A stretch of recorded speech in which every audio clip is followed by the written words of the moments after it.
Bonjour, bienvenue dans cette vidéo. Nous allons découvrir aujourd'hui comment installer et utiliser Zabbix à l'intérieur d'un container LXC. Pour ma démonstration, je vais utiliser un serveur Proxmox que j'ai déjà au préalable installé. Et là, je me trouve sur la page de téléchargement du site de Zabbix. Donc Zabbix est un outil de monitoring qui vous permet de pouvoir superviser, contrôler, surveiller des environnements comme des infrastructures on-premise ou dans le cloud, ainsi que des applications, des équipements réseau, enfin bref, ce que vous voulez pratiquement.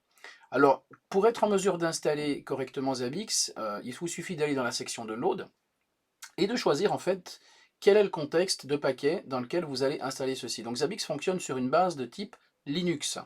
Donc vous avez la possibilité de choisir quelle version de Zabbix vous voulez utiliser. Là, pour notre démonstration, on va prendre la version 4.4, la dernière.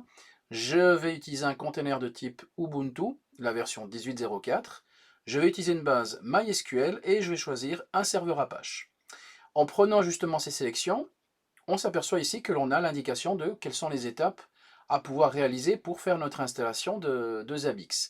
Donc avant de pouvoir attaquer ceci, je vais aller sur mon serveur Proxmox et je vais créer un container qui va correspondre à ça. Donc d'abord je vais donner un identifiant à mon container et je vais l'appeler Zabbix. Je vais donner un mot de passe de route pour le container que je vais générer. Voilà. Je vais choisir donc le template de ma Ubuntu 18.04. Je vais donner une taille de disque, on va dire 32 Go pour l'installation. 2 processeurs. On va donner 2 Go de RAM et 4 de cache au niveau swap. Voilà. Je vais lui donner une adresse réseau pour me connecter dessus et une adresse de passerelle pour permettre l'accès à Internet. Les DNS sont automatiquement fournis par Proxmox, donc là je n'ai rien de spécifique à donner. Vous pourrez choisir bien évidemment de mettre les vôtres si vous souhaitez. Et je veux que ma machine virtuelle, donc mon container, soit automatiquement démarré après sa création. Je clique sur Finish. On va voir, c'est assez rapide. Donc il va se baser sur le template que j'ai déjà au préalable téléchargé dans l'environnement repository de Proxmox. Ça prend quelques secondes. Voilà, mon container est créé et je le trouve ici. Donc je vais me connecter en route et je vais faire donc les mises à jour d'usage, donc un apt update pour voir donc mettre à jour ma base de librairie au niveau de mon container et je vais faire un upgrade pour faire la mise à jour du contenu. Voilà, ça prend quelques secondes, on va le laisser faire, ça va venir assez rapidement. Voilà, donc j'ai fait ma mise à jour, j'ai redémarré mon container. Voilà, et donc là maintenant j'ai une base 18.04 LTS d'Ubuntu qui est prête pour effectuer mon installation de Zabbix. Donc la première chose que je vais faire c'est d'établir donc le repository de Zabbix. Alors l'avantage ici c'est que vous pouvez faire donc des copier-coller de ce que vous avez sur la fenêtre d'installation depuis le site officiel. C'est assez rapide. Voilà. On récupère le package. Voilà. C'est fait. Un petit apt update pour vérifier que l'on est bien avec la dernière version. C'est tout bon. Ensuite, donc, on va effectuer l'installation de la partie Zabbix à proprement parler. Donc là, on va faire un apt install. Même chose, un petit copier-coller. Et on va effectuer l'installation. Vous allez voir, c'est assez rapide. Donc il décompresse et récupère donc, tous les éléments nécessaires pour les dépendances de l'utilisation et de l'installation de Zabbix.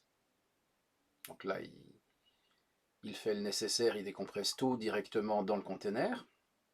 Le gros avantage d'un container, c'est que c'est vraiment léger, c'est très rapide à utiliser, donc ça nous permet de pouvoir assez rapidement et assez facilement mettre en place différents types d'applications sur ce genre d'OS. Donc c'est quelque chose d'assez agréable à employer et facile à mettre en route. Voilà, on y est presque.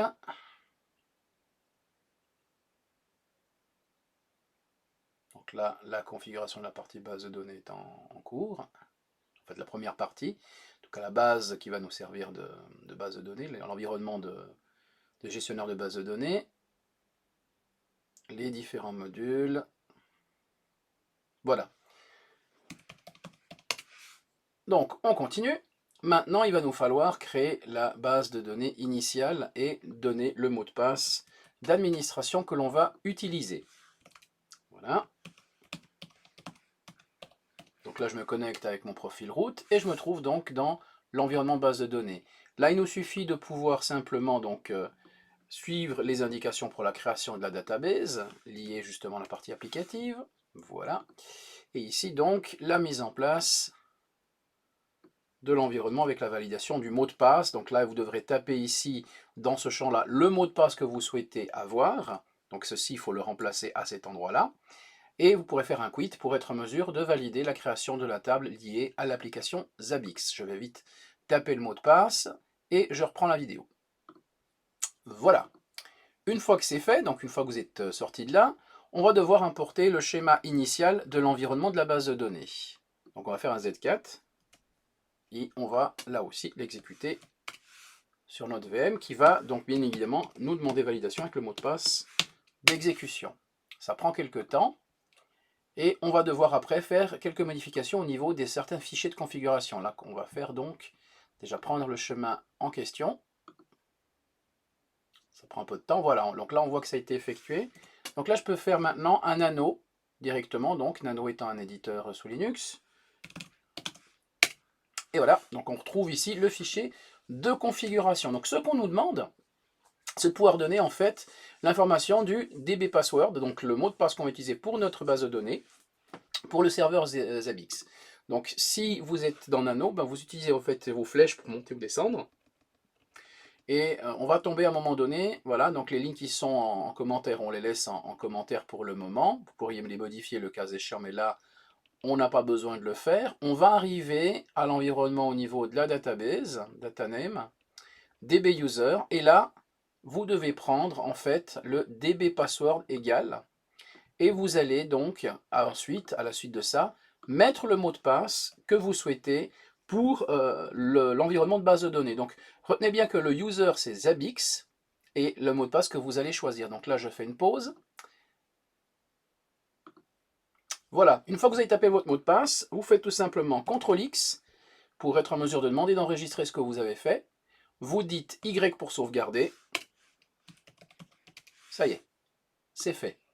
Maintenant, nous allons modifier un autre fichier de configuration, toujours avec Nano. Cette fois-ci, c'est le fichier de configuration d'Apache, qui est donc notre serveur web à l'intérieur du container. Donc là, même chose, Nano, Zabbix, voilà, boum. Et donc ici, on voit qu'il y a une ligne en commentaire qui correspond justement à la time zone. Alors vous avez toujours pour la partie PHP la possibilité d'éditer ceci et de trouver la time zone qui correspond. Dans mon cas de figure, au lieu de mettre Riga, je vais mettre Zurich. Et ceci, je vais devoir le faire pour deux lignes. Donc une fois ici, dans ce module-là, et je le retrouve un petit peu plus bas pour le module PHP 7. Et même chose, donc j'enlève le commentaire et je mets Zurich. Bien entendu, si vous êtes en France, vous pouvez mettre Paris ou ce que vous souhaitez comme autre région. Et normalement, ici, nous sommes arrivés au bout de ce qu'il y avait à configurer. Donc là, après, on a différents autres éléments. Même combat, là, on va faire un CTRL-X pour demander d'enregistrer, Y pour modifier. Voilà. Nous avons configuré le deuxième fichier. Et là, maintenant, il nous suffit de pouvoir demander de démarrer l'ensemble de l'environnement qui va nous permettre de pouvoir utiliser Zabbix. Donc là, on va faire un systemctl pour démarrer la chose. Donc vous avez vu, c'est extrêmement rapide. Et on va demander aussi de pouvoir faire un enable de façon à ce que ça puisse être automatique lors du redémarrage de mon container. Donc si je fais par exemple des mises à jour, ben, si je dois redémarrer ce container, automatiquement Zabbix et ses composantes redémarreront en mode automatique. Voilà, donc là on est bon. Il nous suffit maintenant de pouvoir nous connecter sur la machine en utilisant son IP /Zabbix. Donc c'est ce que je vais faire. Je vais faire un HTTP. L'adresse IP que j'ai choisie pour ce serveur. Et voilà. Nous avons donc notre environnement Zabbix. Donc là on voit la version 4.4 qui correspond donc à la dernière version à disposition sur les sites. On va faire Next Step.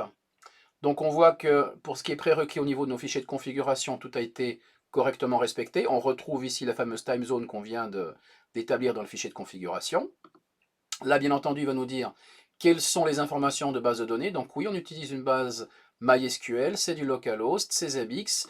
On va taper le mot de passe que l'on a mis dans notre fichier de configuration. N'oubliez pas de bien le conserver, celui-ci. Il va nous demander est-ce qu'on a des détails particuliers au niveau du host. On peut garder localhost, l'adresse IP, le port en fait d'accès au niveau de l'installation qui est donc le 10051. Voilà, ici on a la confirmation de toute notre configuration. Next step, voilà. Et maintenant on peut se connecter sur notre environnement Zabbix. Alors, point important, admin au début avec un A majuscule, n'oubliez pas. Et voilà, notre environnement Zabbix est prêt. Donc vous pouvez commencer à configurer justement les différentes options. L'une des choses que vous allez pouvoir faire, c'est typiquement aller dans configuration et établir différents éléments. Vous pouvez à tout moment éditer aussi le dashboard en rajoutant des composantes, c'est entièrement dynamique. Vous avez ici la partie qui vous permet de gérer le profil ou de changer les langues, d'accord? Vous pouvez toujours être en mesure d'installer d'autres langues, ceci se passe au niveau de la partie Apache. Je vous recommande de garder la version anglaise, elle n'est pas plus mal. On peut modifier aussi le thème, ça peut être assez sympa, typiquement, vous voyez, en black, ça fait assez joli. Donc voilà, ceci était donc mon tutoriel pour l'installation de l'environnement Zabbix dans un container LXC sous Proxmox. Merci et à bientôt.